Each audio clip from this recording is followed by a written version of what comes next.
WIPTA for going no contact with my parents, even though they'd lose everything. I, 23 female, have been running my parents' business for the last 4 years. My parents, 52F and 55M, made some awful financial decisions during COVID, and I've spent years cleaning up their mess.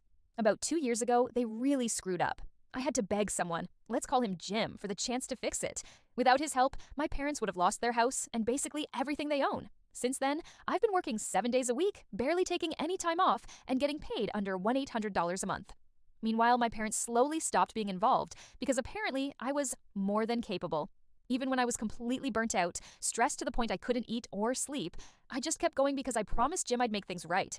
For context, I made that promise when I was 21, and I've kept it. Jim and I met earlier this year, and he said he was worried I was doing all this work for nothing, since I don't actually own the business I'm running. I brushed it off because they're my parents, right? They wouldn't screw me over. Yeah, about that. I was wrong. Fast forward to now, November, and Jim recently brought up the same concern.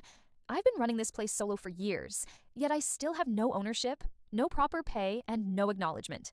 To make it worse, I recently found out my parents have been secretly taking around $3,000 a month out of the business, behind my back, not telling me, and hiding it from me.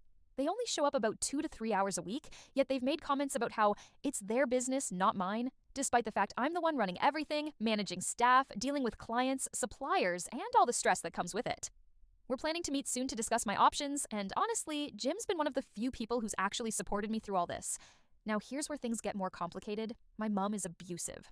Verbally, emotionally, financially, and sometimes physically. She's chased me around the house with a knife before, screaming that she's going to kill me. I moved out recently, and it's done wonders for my mental health. But it's also made me realize something painful. I don't think they care about me at all. My dad just excuses everything she does with, "That's just how she is." Or, "What do you expect?" Maybe I expect my mom not to try to kill me? So now I'm at a crossroads. I'm seriously considering walking away from the business and going no contact with them completely. But if I do, they'll lose everything. The business, their home, all of it. They've made it clear they don't care about me or the work I've done, so why am I still breaking myself to keep a roof over their heads? The only thing holding me back is knowing they'll lose everything if I leave. I don't have any other family, it's just them. But they've never really let me live my own life, not even as a kid. I had to reason with them to keep them together from the age of 6, making me desperate for their approval. Would I be the asshole for finally putting myself first and walking away, even if it means they lose everything? When I thought things couldn't get worse, my mom went through my personal things and found a letter I wrote when I was really struggling. This did not go down well, and she started blowing my phone up at 3 a.m., text messages, phone calls, etc. To note, this was written hours after she told me to harm myself, and at that point I was in a bad place.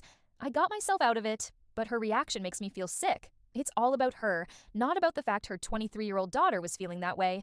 It's all about the fact she is a bad mom and I've hurt her feelings. Maybe don't open a sealed envelope that doesn't have your name on it. This is making me want to cut contact even more. I couldn't imagine treating someone like that, and it makes me feel physically sick. I really don't know if I'll be able to wait 2 weeks. My dad, of course, says nothing to defend me, or even seems bothered that she's treating me this way.